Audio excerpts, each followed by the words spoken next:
araky ny voalaza teo zany zahay menada reto avy any Bevalala dia mifampizarana amin'izao andro zao zany dia misy fandraisana anjara avy eny aminay Bevalala.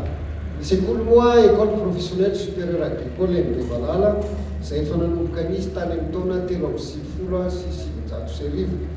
Dia ny zavatra hoentiny eto zany dia synthèse ireo fikarohana natao aminay niaraka mpampianatra nandritran'izay folo taona faraparan'izay no niarahana nanao zany dia nahafahana mamoaka sy mizara aminareo zavatra vitsivitsy na tsotsotra androany.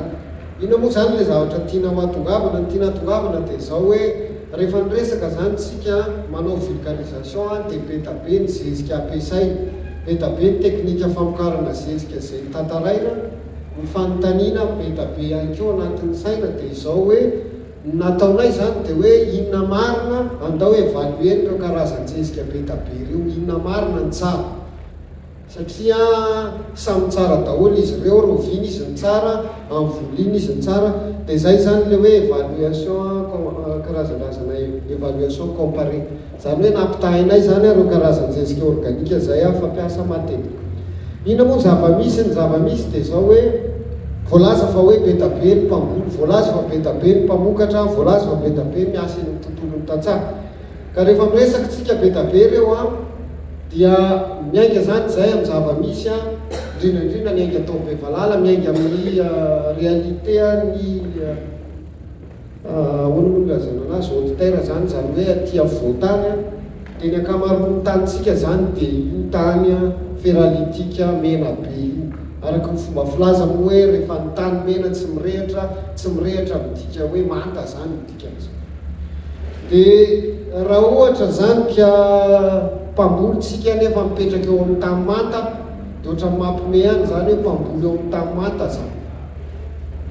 Dia raha ohatra ka tsy maintsy amboly ianao zany eo amin'io tany manta io dia tsy maintsy mitady izay fomba ianao, dia anisan'ny alternative ampiasaina ny hoe andao hampiasa zezipady na hampiasa zezika simika indrindrandrindra izay mety hoe farafaratsiny aloha lafo vita, farafaratsiny lafo vita.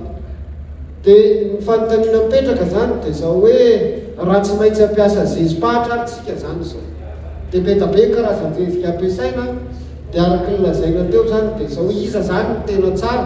Ny atao hoe tsara eto dia azahoana vokatra betsaka sy azahoana vokatra mivadika vo.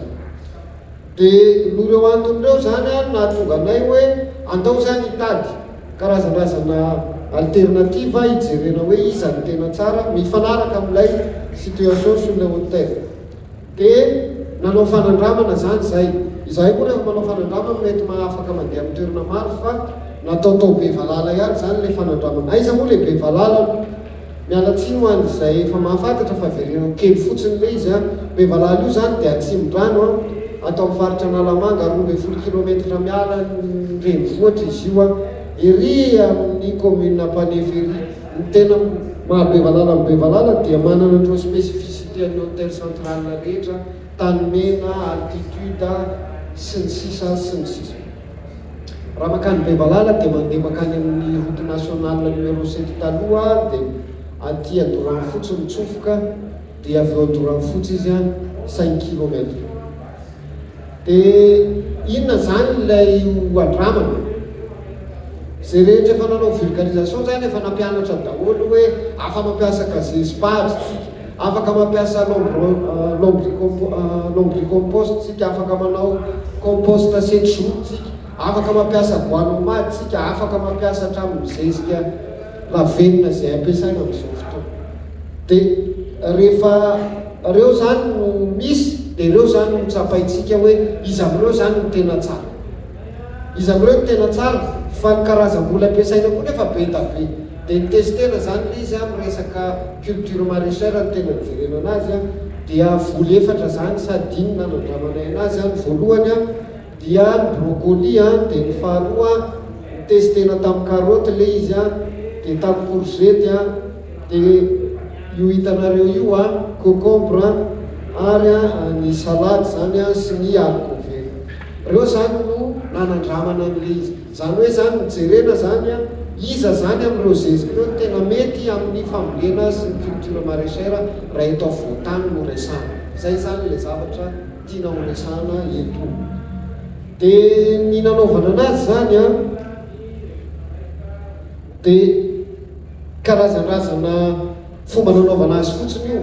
Ialana tsiny fa somary teritely kely le izy a, fa raha fehezana fotsiny le izy dia hoe nandramana le izy amina parcelle maromaro a, dia nasiana zany a tany tsy misy nininona, dia avy eo a nasiana an'ireo rehetrarehetra eo amin'izay a amin'ny fatra izay efa napetraka mialoha, dia nijerena rehefa avy eo hoe ohatrany ahoana ny vokatra. Zay zavatra resahako anareo zay tsy indray mandeha akory fa impolo teo zany fikarohana efa natao tao anatin'le izy fa mbola miezaka manerina azy any zay hatramin'izao. Ohatr'izay zany ny fomba nitondrana anazy. Dia ameko any madame nantenaina miara-miasa aminay eto aho zany a, na nahoana zany ny vokatra azo atao anatin'izany. Manatrika eto izao a, fa ihany koa ny tenako a, izara aminareo a ny voka-pikarohan'ireo